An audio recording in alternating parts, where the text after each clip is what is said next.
Hello everyone, my name is Wandile Ganya. I'm a medical student at Stellenbosch. I'm about to recite to you a poem in my book titled Divine Interspace. The title of the poem is A Moment in the Paddock.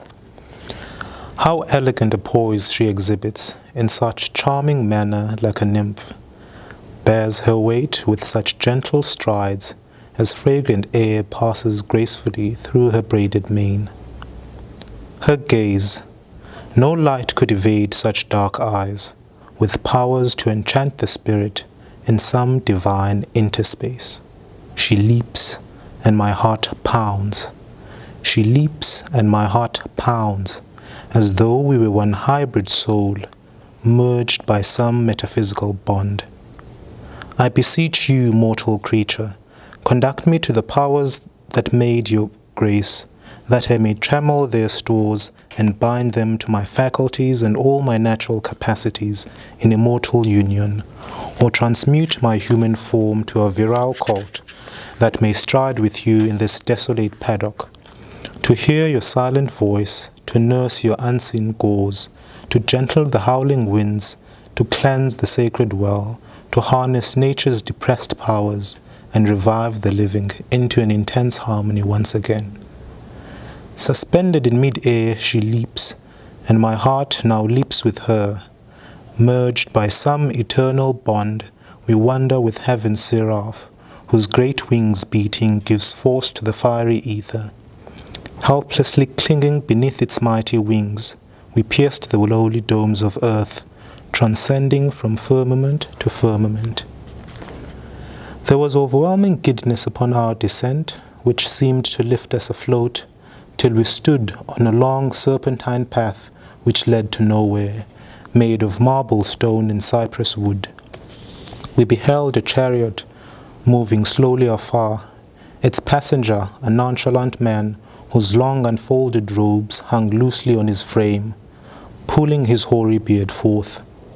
Daintily his robes lay on the preceding path like a carpet. As the chariot carried itself forth to distances where our eyes could no farther probe, till it vanished into the verges of infinity, we then beheld directly heavenwards, marveling at such impossible height. Birds taking off to zenith heights and vanishing to dust and ash. I stumbled on trunkless roots, and alas, she had vanished. All suddenly became invisible.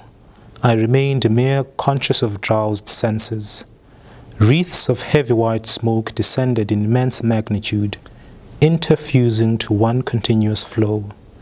I was mingled in its soft commotion when I saw her reappear at a further distance, leaping and floating like an angel. I leaped to her and were made one again, appearing and disappearing in consuming mists, engaged in some childish mirth, so seized with love until we were flung helplessly into the tumult of tempests. When the mist had cleared, I saw magnificent Venus at a distance, and where we now stood were crystalline statues of all those who had been in endless chases in beauty's enchant. We heard the sounding of silence's grand symphony. It was a pleasant composition of brass and harp, and in one deep harmony. We followed this divine lilt till we felt an abrupt impression where everything decomposed. Lo, we had found the common spring where all spirits emerge. It overflowed to a great lake, the surface lines of which were trembling and shimmering in feeble motions. Midst the lake was a golden ladder, stretching from the heavens to hell.